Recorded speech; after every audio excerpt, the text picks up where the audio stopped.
Ayo, kalian sudah cuci tangan belum? Kalau belum, cuci tangan dulu ya, agar kuman dan bakteri tidak masuk ke tubuh kalian.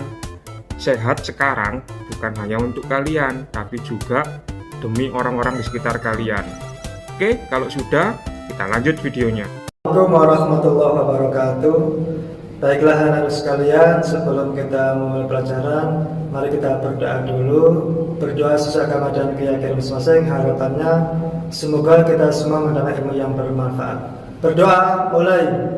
Bismillahirrahmanirrahim. Raditu billahi rabban wa bil islami dinan wa bi Muhammadin sallallahu alaihi wasallam nabiyyan wa rasulan. Rabbi zidni ilma warzuqni fahma. Rabbi shrah li sadri wa yassir li amri wahlul 'uqdatam min lisani yafqahu qawli. Amin ya rabbal alamin. Halo anak-anak, Assalamualaikum. Bagaimana kabar kalian? Mudah-mudahan hari ini tetap dalam keadaan sehat walafiat ya. Nah, hari ini kita akan belajar IPA bab 2 mengenai gempa bumi. Nah, sebelum kita belajar mengenai gempa bumi, hari ini kita mempelajari terlebih dahulu lapisan bumi dan proses perkembangan yang ada di bumi.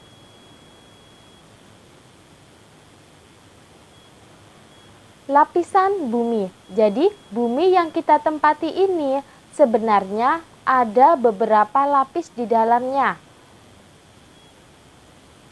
Yang paling terluar ada yang namanya kerak bumi. Nah, kerak bumi ini adalah lapisan paling luar yang menjadi tempat hidup dari makhluk hidup. Termasuk manusia, hewan, dan tumbuhan, itu semuanya kita hidup di lapisan bagian kerak bumi.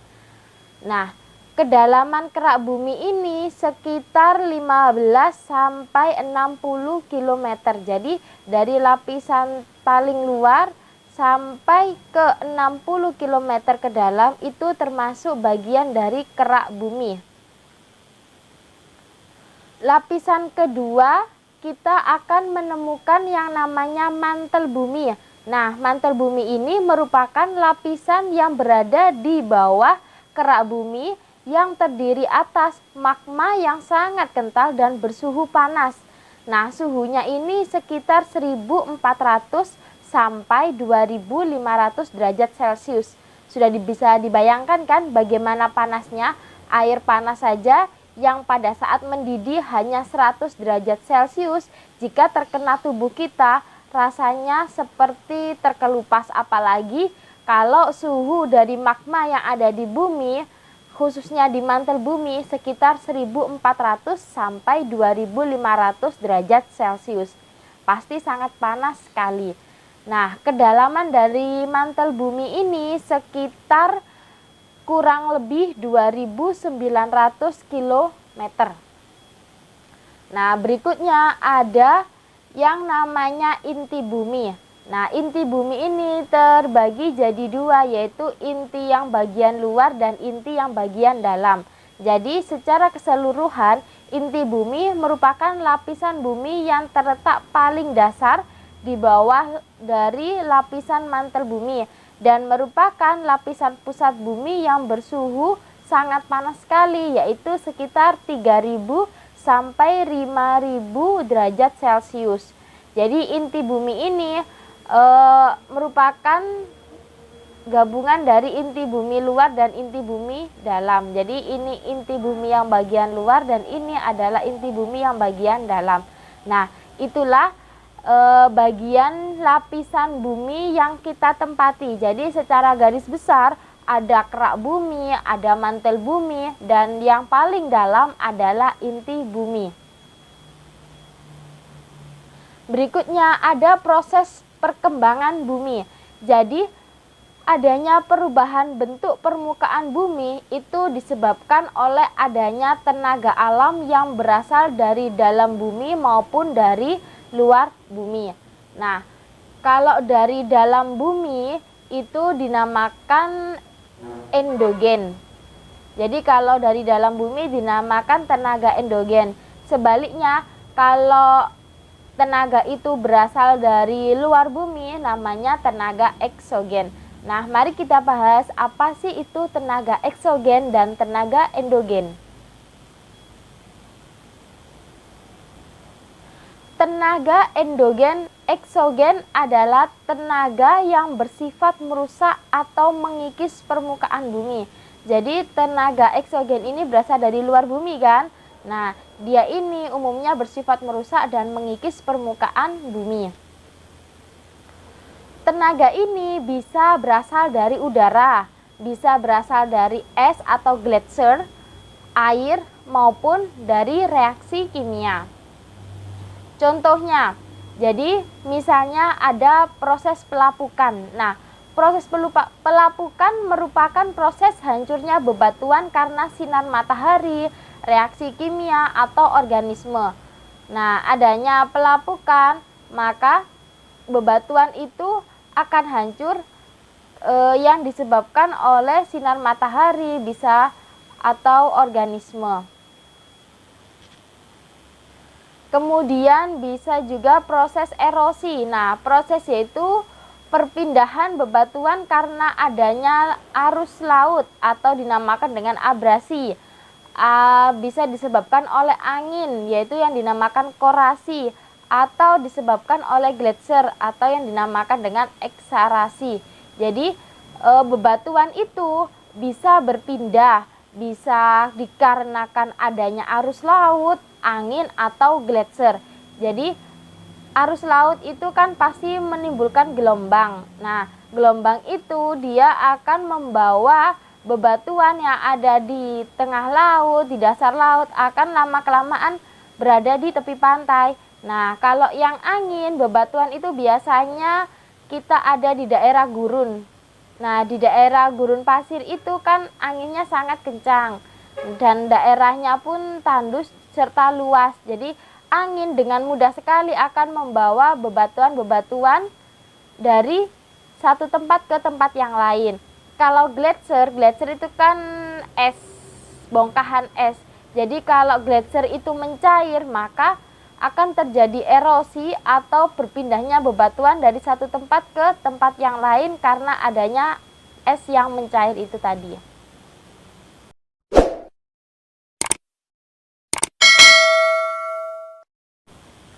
Nah, jadi angin, air, gletser dapat membentuk endapan di tempat yang lebih rendah seperti gurun pasir, endapan pasir pantai, atau endapan batuan. Jadi dengan adanya bantuan angin, maka bebatuan itu tadi akan berpindah ke tempat yang lebih rendah sehingga menimbulkan gundukan pasir atau yang sering kita sebut dengan gurun pasir. Nah, aliran air atau gelombang atau arus laut juga seperti itu. Dia bisa menimbulkan endapan pasir yang ada di tepi pantai. Nah, gletser pun seperti itu. Jika dia mencair, maka bebatuan yang ada di sekitar gletser akan terbawa arus dengan adanya mencairnya es ini tadi. Sehingga dia akan terbawa ke daerah yang lebih rendah dan menumpuk menjadi endapan bebatuan. Nah, itulah tenaga eksogen yang umumnya merusak atau mengikis permukaan bumi. Jadi dengan adanya tenaga eksogen ini dia akan mengubah permukaan bumi kita. Berikutnya ada tenaga endogen. Nah, tenaga endogen ini merupakan tenaga yang berasal dari dalam bumi. Bisa berupa panas bumi yang menyebabkan aliran panas secara konveksi pada astenosfer, yaitu lapisan bumi, sehingga lempeng-lempeng bumi yang terapung atau berada di atasnya akan menjadi bergerak. Nah, oleh karena itu, dengan adanya pergerakan sama tumbukan tersebut, maka bisa menyebabkan kejadian Misalnya yang pertama magma. Magma itu kan ada di dalam perut bumi. Karena adanya lempengan bumi yang saling bergerak dan bertumbukan, maka magma itu akan menerobos lempeng benua yang berada di atasnya melalui celah-celah atau patahan maupun retakan, sehingga dia akan muncul atau sebagai gunung berapi. Jadi gunung berapi kan pasti ada magma yang sangat panas. Nah, magma itu tadi bisa keluar ke permukaan dari gunung berapi jika adanya pergerakan atau tumbukan antar lempeng-lempeng bumi. Nah, adanya pergerakan dan tumbukan lempeng bumi itu bisa juga menyebabkan terjadinya gempa. Jadi kalau pergerakan sama tumbukan antar lempeng bumi itu tadi tenaganya sangat besar, energinya sangat besar, maka dapat menyebabkan goyangan pada lempeng benua atau samudra, sehingga muncullah sebagai gempa bumi yang sering terjadi di wilayah Indonesia. Nah, jadi kenapa sih wilayah Indonesia itu sering terjadi gempa bumi? Karena kita memiliki banyak sekali gunung aktif dan lempeng benua kita juga terus secara menerus akan mengalami pergerakan dan tumbukan, sehingga jika energinya sangat besar, maka itulah akan membentuk yang namanya peristiwa gempa bumi. Nah, itulah anak-anak peristiwa yang menyebabkan permukaan bumi kita itu bisa berubah. Jadi bisa diakibatkan oleh tenaga endogen maupun diakibatkan oleh tenaga eksogen. Nah, itulah penjelasan materi IPA kita hari ini. Semoga kalian mengerti dengan penjelasan saya.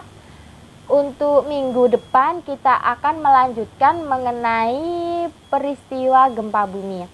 Nah, agar kalian tetap sehat di rumah, jangan lupa menggunakan masker dan jangan sering keluar rumah jika kalian tidak ada kepentingan.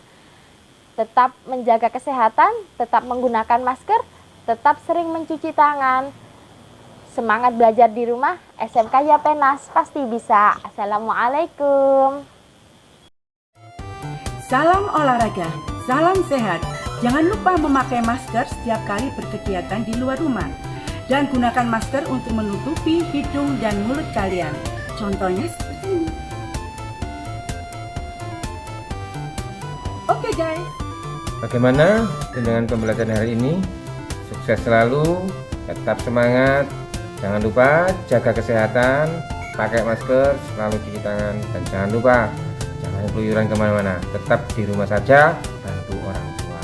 Jangan lupa ibadah.